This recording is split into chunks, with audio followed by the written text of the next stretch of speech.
Houston is home to more than 60 art galleries with a litany of artists eager to fill them.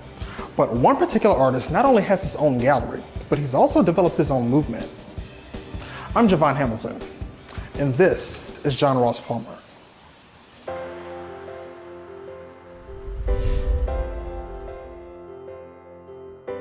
My name is John Ross Palmer, and I am a Houston-based artist. John Ross Palmer, I guess it's interesting to ask me that question. I feel like it's somebody that's worked hard in their life to try to stay authentic to who they are, because I believe when you're authentic, more people can relate to you, and it helps encourage other people to be more authentically who they are, because when everybody's the same, it's very boring. So I encourage other people to kind of show their authenticity through some creative outlet, or just many things are creative. It doesn't have to be art, it could be creative in business, but creativity, I think, is where real success happens. Growing up, my family had a landscape lawn maintenance business that I worked for since I was 5 years old. So, of course, at that time I hated it, but as I've gotten older, I did understand the work ethic that my mom taught me. And so the art started for me. Well, I've always been an artist, but I just learned very early on that you can't make money at it, so I never thought that would be a profession.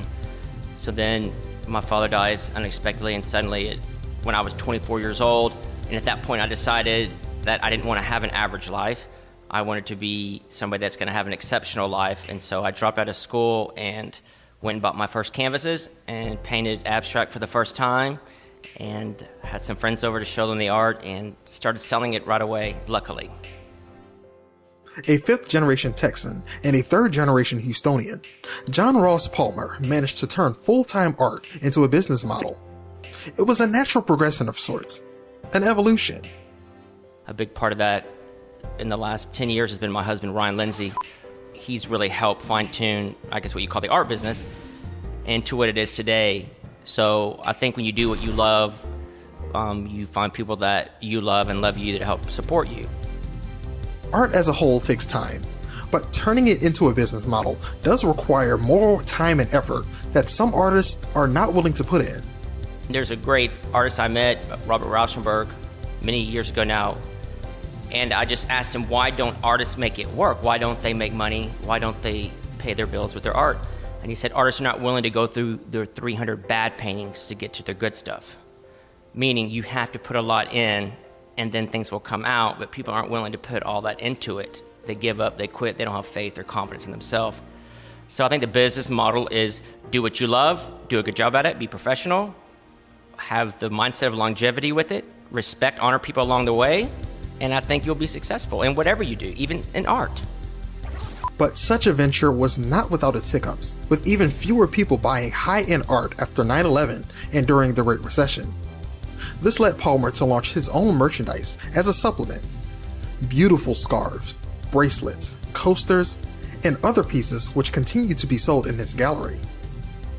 John Ross Palmer has made it his mission to destroy the stereotype of the struggling artist.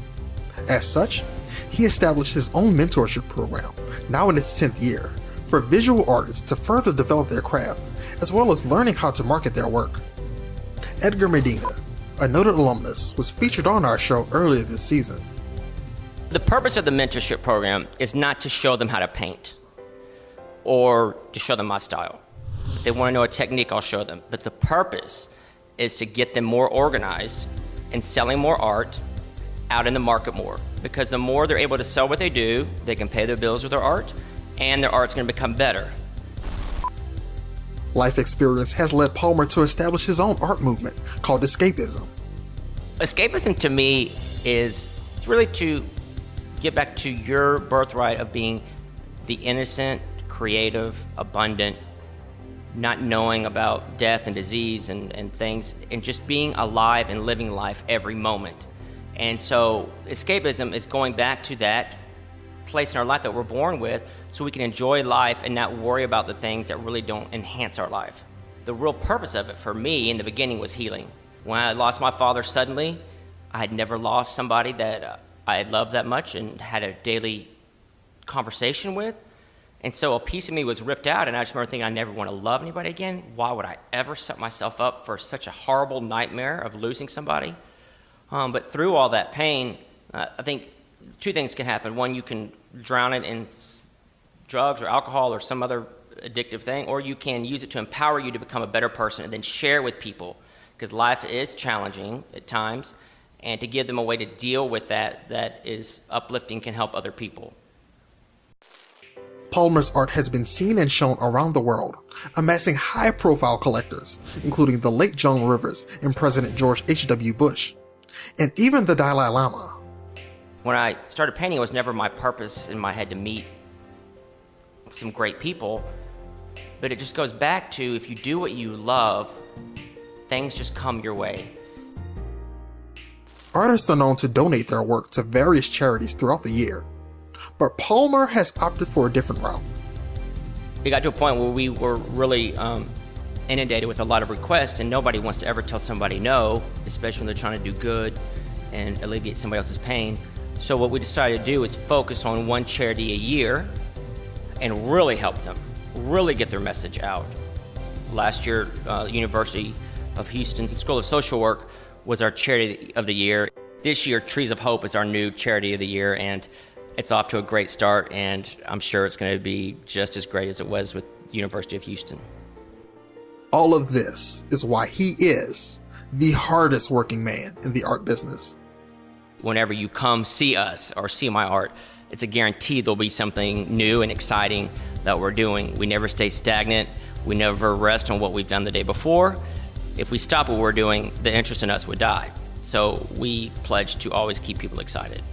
I was the artist that would get the art magazines, big national, international, and always go to the back and apply to all these programs or grants, and always knew I was gonna get something. Well, I never got anything. And so in my way, I had to develop my own gallery, my own program, because I never got accepted to these ones that were already established. So that being said, when people apply to things, keep applying, or if you've applied to the mentorship program we do, apply the next year. But you have to keep putting it out there. Just keep making art. Keep making art. Make bad art, make good art, but just keep making art and things will happen. So to get in contact with us, Facebook, John Ross Palmer. If you want to call the gallery, we are open Tuesday through Saturday, 10 a.m. to 6 p.m. And that number is 713-861-6726. Or you can always email my husband and the gallery owner, Ryan Lindsay, at ryan@johnpalmerart.com. Friday, April 26th, it is the opening of my Satori exhibit, 10 years in the making. I promise to be a very stimulating and exciting exhibit to come to.